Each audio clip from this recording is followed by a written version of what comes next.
welcome to this second episode of The Travelling Teacher. Now, we are going to be doing one of these every week with a different teacher travelling into Vietnam and telling us these experiences and the experiences he's had in other countries, or she's had, or they've had. But today we have Garrett, is that correct? Yes, sir. Hello, Garrett. So, tell us a little bit about yourself, Garrett. Where are you from? Well, I am from the United States of America. Okay. I'm originally from the South, from a state called Mississippi, although I've traveled to almost every state in the continental United States. Okay. About 4 months ago, I decided I was going to start traveling. It had been a dream of mine for a long time. I started out in Cambodia, stayed there for about a month. What was the experience in Cambodia? Oh, it was a very adventurous time in my life, to say the least. So what happened in Cambodia? Tell us a little bit about Cambodia. Well, in Cambodia, I arrived in Phnom Penh, Cambodia. I had booked a Airbnb for about 2 weeks there. After approximately 3 days, I decided this is not the place for me.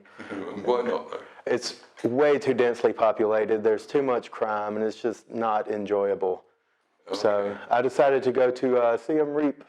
Was there anything in Phnom Penh that you did like? Well, I actually met a few locals there. They were quite nice people, but for the majority, there was very few and far between like them. Sorry. I've spent some time in Phnom Penh, and he's not far wrong. So what happened after Phnom Penh? Well, after Phnom Penh, I decided to go to Siem Reap. And I arrived in Siem Reap thinking that I was going to be able to find a teaching job relatively easily. It turns out I went at the wrong time of the year, and schools were letting out for break at that time, which was ill-preparedness on my part. So I ended up managing a hostel for approximately a month. You went to be a teacher, and you ended up running a hostel. I did. And what was the pay like running a hostel? I got paid $10 a day with free accommodation. I had to pay for my own food, so I ended up making around $4 a day after that. Oh my God. I was working anywhere from 12 to 20 hours a day. I couldn't leave the hostel, so I had to buy their food, which was extremely expensive for Cambodian standards. Okay. Yes. So the experience of Siem Reap wasn't that great? Well, it wasn't a very prosperous time in my life, but it was very interesting. I did meet some very good people there. Okay. So what happened after Phnom Penh? Well, after Phnom Penh, I finally got enough money to come to Vietnam. And at $10 a day, saving $4 a day, how long did it take you to save enough money to get out of Cambodia? About 1 month. I would go several days without eating, so I could save a little extra, which was perfectly fine with me at that point. I really wanted to leave. But I ended up getting a sleeper bus through Phnom Penh and then to Ho Chi Minh. That's quite cheap, yeah? I believe I paid $12 for the sleeper bus to Ho Chi Minh. Okay. And then once I was in Ho Chi Minh, I got another sleeper bus for, I believe it was about $13 or $14 to come to Pleiku. Okay. Because I had I was searching for jobs online. I got a lot of offers, did many interviews online. Okay. And one school stood out to me because they offered so much and it sounded so nice. So what did they offer? Well, they offered free accommodation. Free accommodation? They offered transportation. Free? Yes. Free transportation? They offered extremely good salary. What was the salary they offered? They offered $1,500 a month. Okay. For 100 hours, which is acceptable. I mean, it's pretty good. And they offered to get a work permit, a business visa. They pay for it? And they were supposed to pay for it. Yes. Supposed to. They were supposed to do a lot of things they didn't. Okay. I think we had something like this on last week's show. A similar situation, I think. And what else did they offer? Well, like I said, the visa, the work permit, the accommodation, the transportation.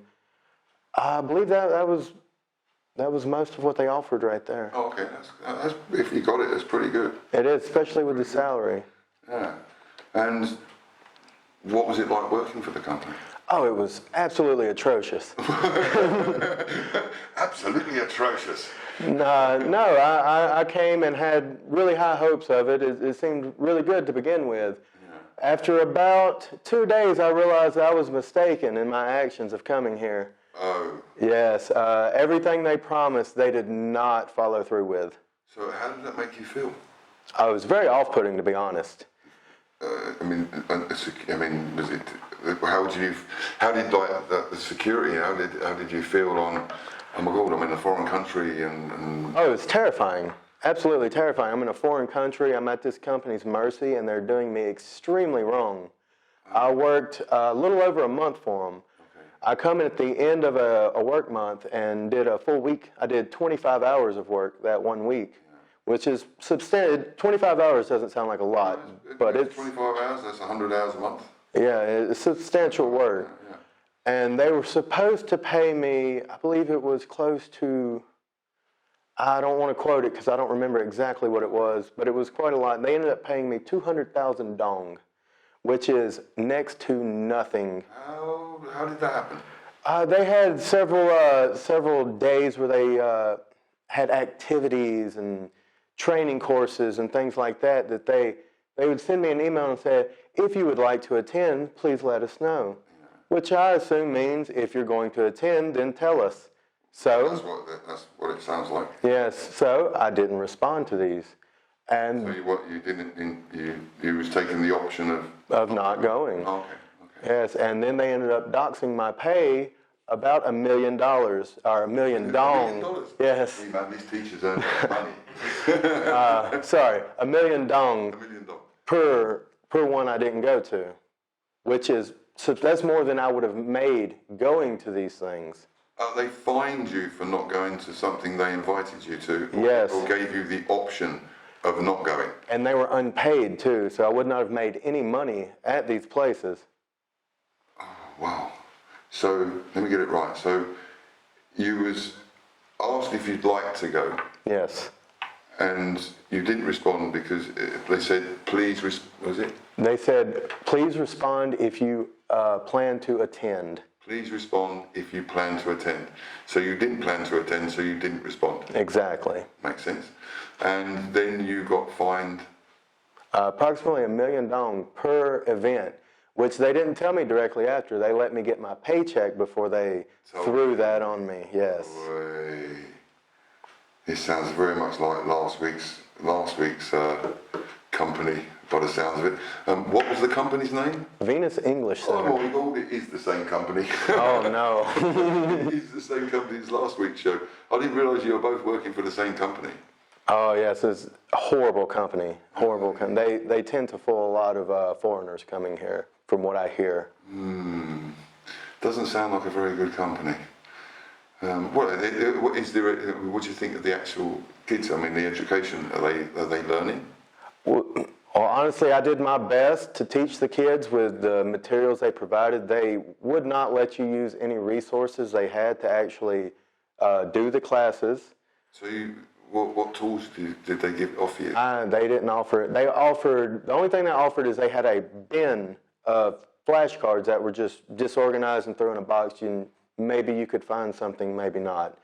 Anything other than that, you had to provide yourself. At your own cost? At your own cost. And then they would chastise you for not having stuff. And so you can't win? You cannot win. It's a no-win situation. You can plan these lessons as precise and well as you want, and then go in and they'll tell you, oh no, you're not doing this lesson now, 5 minutes before class. So then you're stuck there not able to make another lesson, and you just have to wing it through class. It's very terrible for the students. They're not learning. It's terrible for the teachers. You mean like they swap the class? So the one you planned for, yes, you're not doing, but they give you another one which you haven't planned for? Yes, they would sometimes swap the class, and there was 3 or 4 occasions in this short time that I was working there that they would have me build a lesson plan for certain pages and things in the book. And I go, and all the kids were like, no, we've already done this. We did this last week. So what did you do then? I did the best I could, which fair enough. Yeah, which probably wasn't as good as a well-planned class, I can tell you that. that I can believe. Okay, so that was not a very good experience. Not at all. But what about Pleiku? What do you think of Pleiku? I really like Pleiku. It's a small city. I live on the outskirts of it now, which is very quiet, very nice place. A lot of very friendly locals, lot of really great foreigners as well. Okay. I've not met as many as some people have around, but I'm pretty happy with the people I have met. They're real good people. Cool. So what would you say to someone who's not been to Pleiku? What would you tell them? Why is it so good? If you enjoy peaceful, quiet, simple life, I recommend Pleiku. It's a beautiful place. If you have an old soul, this is the place for you. If you want to party and have fun with a bunch of young people, go to Ho Chi Minh. So it's not a place to party and have a lot of fun. Well, you can get that here, but it's very hard to find, and I try to steer clear of it anyway. So. Oh, okay. So, have you been anywhere else in Vietnam? Well, like I said, I come up through Ho Chi Minh and come here. Other than that, I've never really spent any extended amount of time in any other place here. Oh, okay. But you're enjoying Vietnam? Oh, very much so. And you're going to stay? I intend to stay. I would like to get my citizenship if possible. Okay. Pleiku is very centralized, so I can do all of my world traveling that I intended to do from here while I'm making a good income and a good salary. So. Yeah. And I forgot what I was going to say now. So, what other experiences have you had in life? You mean work-wise? Yeah. Oh, I'm a jack of all trades. Okay, here we go. I've done everything from building houses, selling smoothies, to security work. And I've done a lot of that. I'm a jack of all trades. I'm good at a lot of things. I'm a master at nothing. Okay, so you're a fitness trainer, or was a fitness trainer? I was, about 4 years ago. I know you cannot tell now, but I do have certifications in sports nutrition and personal training. I did it for a little while. Okay, do you go to the gym here? I've went once or twice, but I've found it hard to go now since I am looking for more work after my Venus experience. The Venus experience? Yeah, it's not an experience you want. Sounds good, the Venus experience. Is it something everyone should have? No, that's something no one should have. But there are some good companies in Pleiku. Yes, I've actually found several companies. There's a few that I've talked to. I've got some demo classes coming up, so hopefully I should have work. Okay, so you're looking for work at the moment? Yes, in yes. Pleiku, and you want to stay in Pleiku? I do. Okay. If anyone sees this video, how can they contact you?